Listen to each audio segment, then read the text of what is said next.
Hola, ¿qué tal amigos? Un saludo muy especial para todos ustedes. Yo soy Regina Iriarte y me place acompañarlos nuevamente en su programa La U en su casa, un programa patrocinado por la Universidad La Gran Colombia. Hoy tenemos de invitados al consultorio jurídico de esta institución tan importante y nos acompaña el doctor Henber Angarita Palma, docente asesor del consultorio jurídico de la Universidad La Gran Colombia.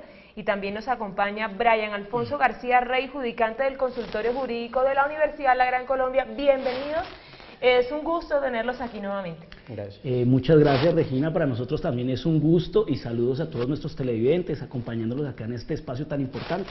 Hoy vamos a hablar sobre el contrato de arrendamiento de un inmueble destinado a vivienda urbana y proceso de restitución de bien inmueble arrendado, además de todo sobre las controversias que se generan de los contratos de arrendamientos para vivienda urbana. Entonces, frente a este tema, ¿es necesario que el contrato de arrendamiento sea por escrito o puede ser verbal? No tiene que ser necesariamente escrito, pero se recomienda que sea escrito, porque en el evento que se tenga que incoar una acción para la restitución del inmueble, es necesario probar ante el juez que se celebró dicho contrato. Okay. Tengo entendido también que el contrato verbal también vale o no, Sí, es válido. O no para este tipo de casos. Es válido, pero es recomendable que se haga por escrito. O sea, es válido que se haga por escrito o verbal siempre que tenga los requisitos de un contrato de arrendamiento. Pero lo que se recomienda es que se haga por escrito, para que la carga probatoria en el evento de incoar una acción de restitución se pueda salir avante. ¿El contrato de arrendamiento también tiene que ser notariado o no? No. ¿Tiene un término de duración máximo o mínimo el contrato de arrendamiento de vivienda urbana?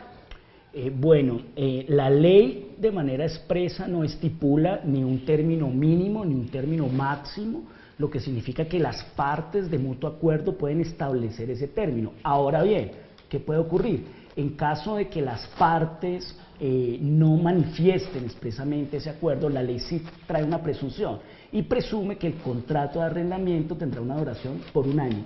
Pero la ley, soy reiterativo con esto, no determina un tiempo mínimo ni un tiempo máximo. Lo ideal es que las partes de común acuerdo establezcan ese periodo. En caso de silencio de las partes, se entenderá que el contrato tiene una duración de un año. ¿Cuáles son las obligaciones más importantes de los contratantes en el contrato de arrendamiento? Mira, yo podría resumir las obligaciones del arrendador y del arrendatario básicamente en dos. En principio, las obligaciones más importantes que tiene el arrendador es la obligación de entregar el inmueble. Entregar el inmueble en buenas condiciones de seguridad, en buenas condiciones de salubridad para el uso debido por parte del arrendatario. Pero además de la entrega del inmueble, es una obligación del arrendador mantener en buen uso el inmueble para que el arrendatario pues pueda realizar sus actividades normales dentro del inmueble. Entonces básicamente las podemos resumir por parte del arrendador en la entrega y en mantener en buen uso el inmueble, y por parte del arrendatario básicamente pagar que la renta mensual establecida previamente por los contratantes, la renta del arrendamiento y el pago de los servicios o usos conexos adheridos al inmueble. ¿Cuáles son los roces más comunes que se presentan en este tipo de contratos por parte del arrendador y también por parte de las personas que van a vivir el inmueble? Los problemas más comunes que vamos a encontrar en el desarrollo y la ejecución del contrato básicamente es el tema del incumplimiento en el pago de la renta mensual por parte del arrendatario, el pago de los servicios por parte del arrendatario, el típico tema que el arrendatario no paga los servicios públicos, deja cortar el teléfono, deja cortar la luz, deja cortar el agua. Ese es un problema complejo en este tipo de contratos. Y otro tema tal vez es la terminación del contrato, terminación unilateral, si se puede terminar antes del término de vencimiento establecido por las partes, si hay que pagar algún tipo de indemnización. Básicamente esos son los problemas que vamos a encontrar. Y otro tema que es muy común es el problema de las mejoras, de las reparaciones, que la tubería del baño no sirve, que el baño se tapó, que la tubería es muy vieja, ese tipo de situaciones. ¿Quién responde? Responde el arrendador, no tiene que pagarle el arrendatario, puedo descontarlo del canon. Ese tipo de situaciones son muy comunes en estos contratos. Brian, ¿tiene algo que apuntar a esto? No, no sé, esos serían los casos más comunes. Si se causan daños en el inmueble, ¿quién debe sufragar lo correspondiente a reparación? Se tienen que saber cuáles son los daños. Si los daños se dan por el paso normal del tiempo o se dan por el uso normal del inmueble, pues obviamente los tiene que sufragar el arrendador, quien dio en arriendo el inmueble. Más sin embargo, si se dio un mal uso del inmueble, si se dio un mal uso de lo que se arrendó, el arrendatario es quien debe sufragar ese gasto. Eso sería, a grosso modo, quien debe sufragar los gastos. Si de pronto el arrendatario, o sea, o las personas que viven en el inmueble, no está al día con los pagos, ¿es obligación del dueño del apartamento arreglar dichos problemas si se presentan o no? Pues lo ideal, digamos, para no permitir el deterioro del inmueble, ¿cierto? En caso de que el arrendatario no sufrague los gastos por las reparaciones que él tenga que asumir por el uso normal del inmueble o por un daño que ellos hicieron al inmueble, pues en principio habría un incumplimiento del contrato de arrendamiento porque esa obligación de pago corresponde al arrendatario, pero para no permitir el deterioro del inmueble, pues el arrendador puede perfectamente cubrir esos daños, esas reparaciones, y después tal vez en un proceso judicial intentar, ¿cierto?, repetir por ese cobro. ¿El arrendatario puede ceder o subarrendar el contrato de arrendamiento a un tercero? Por regla general, no. La ley nos estipula que no es permitido que el arrendatario haga esos arreglos, más sin embargo, le permite al arrendador dar la autorización para que el arrendatario pueda hacerlo. Sin embargo, si esa autorización no está manifestada expresamente o por escrito, pues no se tendrá como válida. ¿Cuál debe ser el precio inicial del canon de arrendamiento? Sobre este tema es muy interesante porque hay muchas dudas, ¿no? En principio partamos de lo siguiente, estamos hablando de un contrato de arrendamiento, donde las partes de común acuerdo establecen las condiciones que van a regir ese contrato. Entonces, en principio, digamos que la autonomía de las partes son el arrendador y el arrendatario que previamente establecen ese canon, pero la ley, para evitar abusos, principalmente por parte de los arrendadores, propietarios de inmuebles, inmobiliarias que se dedican a la actividad de arriendo, establece unos topes máximos. Entonces nos dice, para establecer el valor inicial de la renta, las partes de común acuerdo establecerán dicho valor, pero ese valor no podrá superar el 1% del valor comercial del inmueble. Eso hay que tenerlo muy claro. Es decir, las partes de mutuo acuerdo establecen el valor de la renta, pero ese valor no podrá superar el 1% del valor comercial del inmueble. La ley es muy clara en este aspecto, y eso es una ley de orden público y las partes la tienen que obedecer. Sabemos que existen contratos directamente con el dueño del inmueble y también hay contratos por agencia. ¿Existen los mismos derechos o no? Sí. El contrato de arrendamiento, el arrendador puede ser el propietario del inmueble o el arrendador puede ser un intermediario del propietario, caso en el cual podemos encontrar agencias inmobiliarias que profesionalmente se dedican a eso, pero básicamente las obligaciones, sea el arrendador el propietario del inmueble o sea el arrendador una inmobiliaria, los derechos y obligaciones son los mismos, opera la ley igual. ¿Cada cuánto se puede aumentar el canon de arrendamiento? El canon de arrendamiento se puede aumentar cada 12 meses, contados a partir desde que se perfecciona el contrato. Pues obviamente un aumento de ese canon por fuera de ese término se tendrá por no escrito y no está en la obligación de pagar ese aumento el arrendatario. ¿Cuál es el valor máximo en que se puede aumentar el canon de arrendamiento en las renovaciones del contrato? Mira, esto también es un tema fundamental. Como dijimos anteriormente, hay una limitación para establecer el canon inicial de la renta. Pero surge la pregunta y es ¿qué pasa con las prórrogas? ¿Se puede aumentar y cuánto es ese aumento? En vivienda urbana hay un límite. Es un límite que lo que busca es proteger indiscutiblemente al arrendatario y ese límite es máximo el 100% del IPC, el índice de precios al consumidor del año inmediatamente anterior a la prórroga. Entonces, por ejemplo, la prórroga, si el contrato se prorrogó año 2014, será el IPC máximo el 100% del IPC del año inmediatamente anterior, del año 2013. Máximo. Si se aumenta más de lo debido, obviamente ya están Claro, infringiendo una norma. Claro. Se está violando, la ley se está violando, el contrato, e indudablemente pues existen unas sanciones para los arrendadores que infrinjan esas disposiciones. Con esto hacemos una pequeña pausa, pero no se muevan porque ya regresamos con ustedes.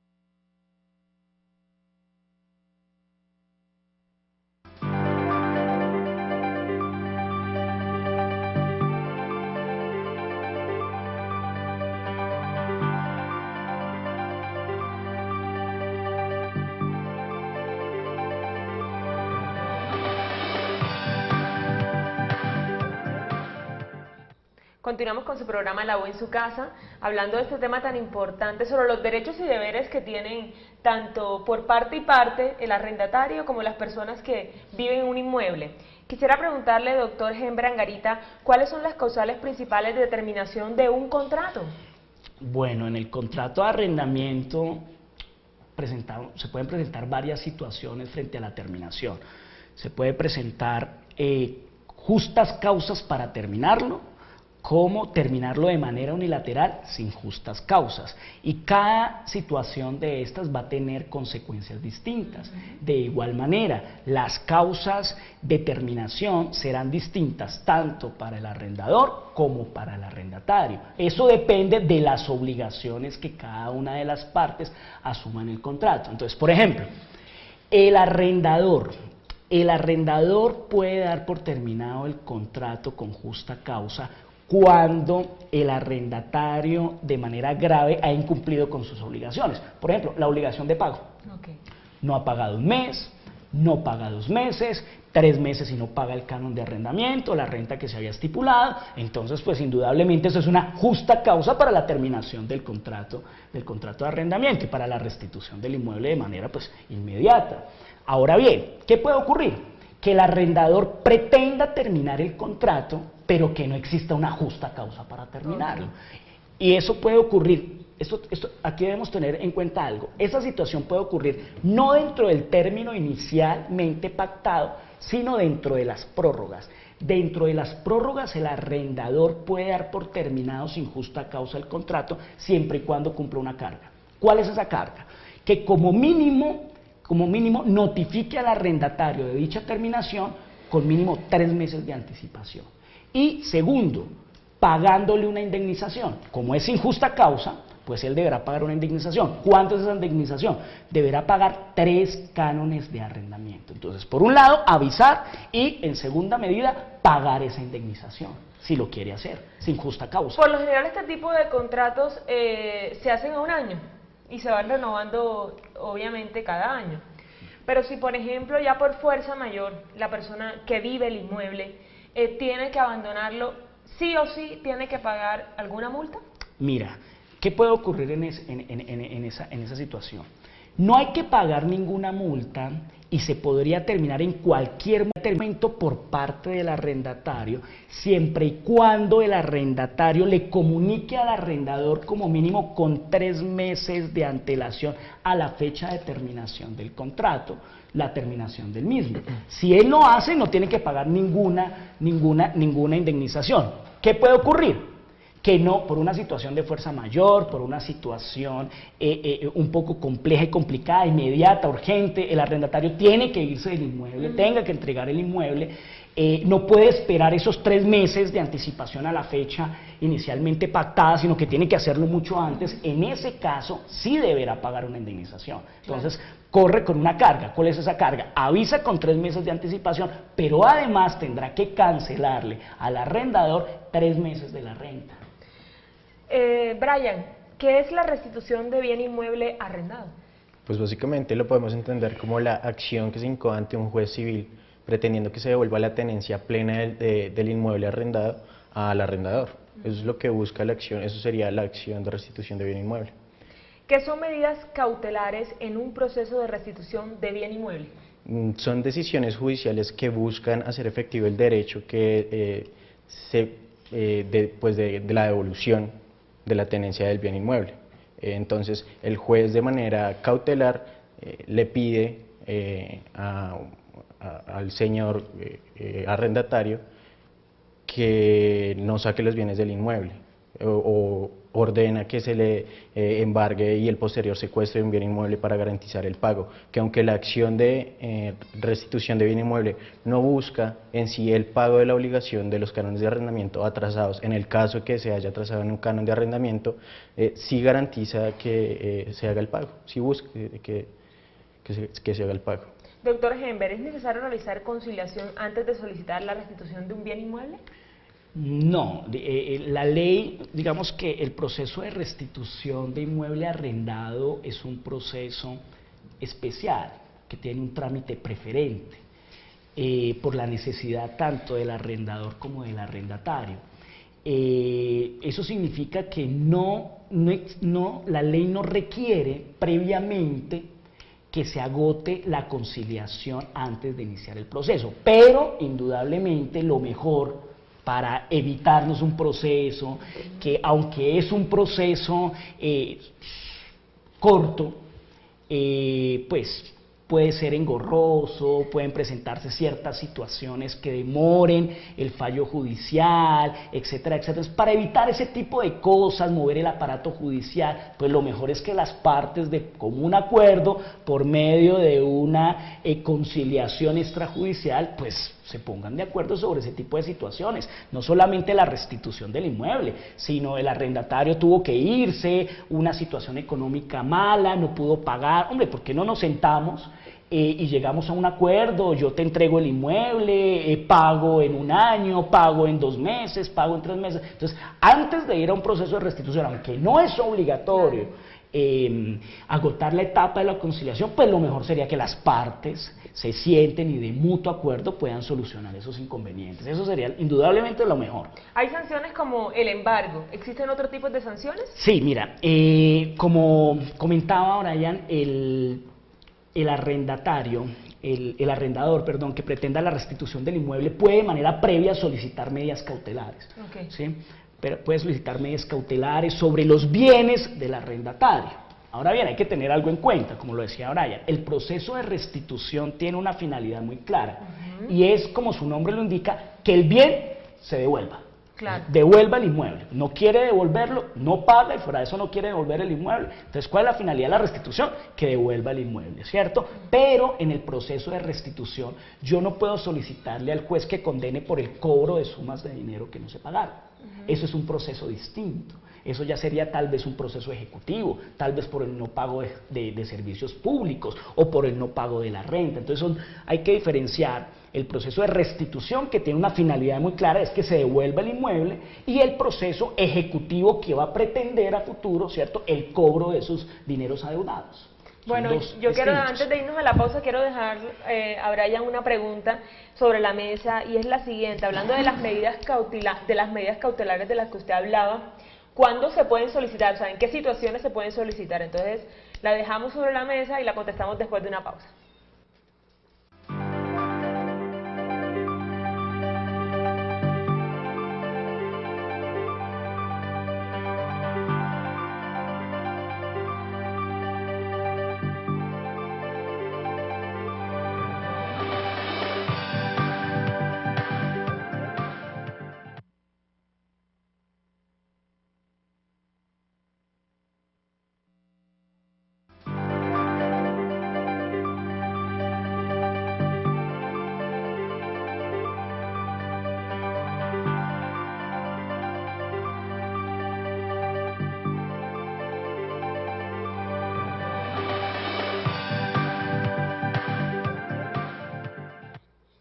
Gracias por continuar con nosotros. Antes de irnos a una pausa en el anterior segmento, habíamos dejado una pregunta y era sobre las medidas cautelares y en qué situaciones se pueden aplicar. Pues las medidas cautelares, por regla general, se aplican, las puede solicitar uno como litigante o dentro de un litigio con la misma presentación de la demanda. Entonces, en la misma presentación de la demanda, uno le solicita al señor juez que realice el embargo y posterior secuestro del vehículo automotor para que la acción que se está impetrando no sea ilusoria, es decir, para que el derecho que se está buscando en realidad se pueda obtener. Doctor Hembert, detrás de cámaras hablábamos precisamente de una situación y era que a un dueño de un inmueble le tocó sacar obviamente a la persona que le arrendó el apartamento porque no le pagaba, le debía 10 meses. ¿Cuáles son las acciones que se pueden utilizar en ese tipo de situaciones? Sí, mira, en ese tipo de situaciones hay que tener mucho cuidado. Porque a veces entendemos que el arrendador puede utilizar vías de hecho para sacar al arrendatario, excusándose del incumplimiento, especialmente del pago de la renta del inmueble. Y a veces escuchamos temas como voy a llamar al policía para que me colabore y me haga el favor y me saque a esta gente a la calle. No, eso no es así. Tengamos en cuenta algo, aquí media un contrato. Aquí lo que estamos, en últimas, lo que se va a alegar es el incumplimiento de un contrato. Y en últimas, la persona que va a decidir si hubo o no hubo incumplimiento de ese contrato va a ser un juez, por medio de un proceso, como ya nos lo decía Brian, un proceso de restitución de bien inmueble arrendado.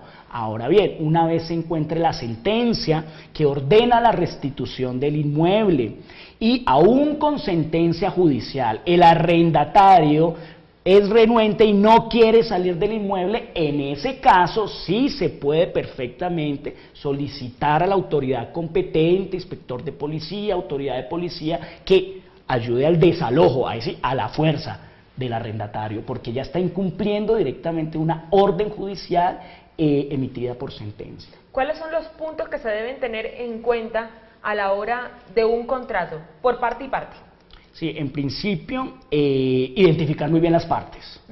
Si el contrato, como decía Brian en un principio, el contrato de arrendamiento puede ser verbal o puede ser por escrito. Lo más aconsejable es que el contrato de arrendamiento conste en un documento escrito, en donde las partes estipulen las condiciones mínimas, identificación de las partes, identificación del bien, objeto del contrato, el tema del valor de la renta o valor del contrato, el término que las partes estipulan, etcétera, etcétera, y todas aquellas condiciones que las partes quieran establecer para la ejecución de ese contrato. Tener mucho cuidado con el tema de la renta, tener mucho cuidado. Los arrendadores, para asegurar los pagos, pues es muy común que se soliciten coarrendatarios. Los coarrendatarios son solidarios. ¿Eso qué significa? Todos están en la misma posición del arrendador, es decir, todos estarían obligados en la misma posición a cancelar las obligaciones o a cumplir las obligaciones que emanan del contrato.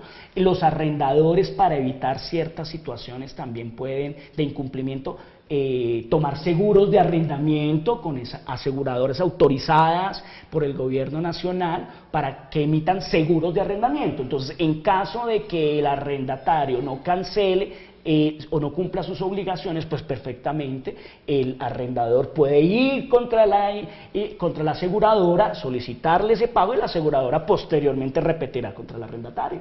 A la hora también de un contrato de arrendamiento, ¿es necesario y es obligación tener fiadores? No es una obligación, no es necesario, pero indudablemente con los problemas que se presentan en el día a día de estos contratos, y el principal problema es el tema del incumplimiento por parte del arrendatario, pues la mejor o una buena manera de garantizar que eso no va a ocurrir, o en caso de que ocurra tener una garantía, es el tema de los coarrendatarios o codeudores solidarios. Bueno, un último consejo les pido para cada uno de ustedes, para todas las personas y televidentes que nos están viendo frente a este tema. Tú primero, Brian. Siempre debe constar por escrito el acuerdo de voluntades que ustedes hagan cuando celebren el contrato de arrendamiento. Se debe tener pues en lo posible asesoría profesional, o al menos buscar o estudiar cuáles son los mínimos para celebrar el contrato y los mínimos de seguridad para que usted como arrendatario pueda usufructuar de una manera efectiva su inmueble y usted como arrendatario pueda pedir sus derechos de manera efectiva. Doctor Henber.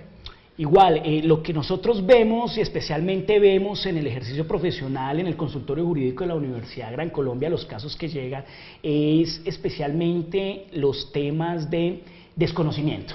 Las personas no saben al momento de efectuar este tipo de negociaciones de manera verbal, no establecen las condiciones mínimas, no tienen idea de los topes máximos de la renta, de sus prórrogas, y ahí van a venir los problemas. Entonces, pues el consejo es que si usted no sabe, no conoce del tema, tiene alguna duda, pues acuda a las personas que manejan esto, a los profesionales y especialmente a los consultorios jurídicos como el de la Universidad Gran Colombia, que está presto a asesorarlos en todos estos temas. Muchísimas gracias por habernos acompañado en el día de hoy. A todos los televidentes también muchísimas gracias. A William también, que está en la cámara, muchísimas gracias. Los esperamos en un próximo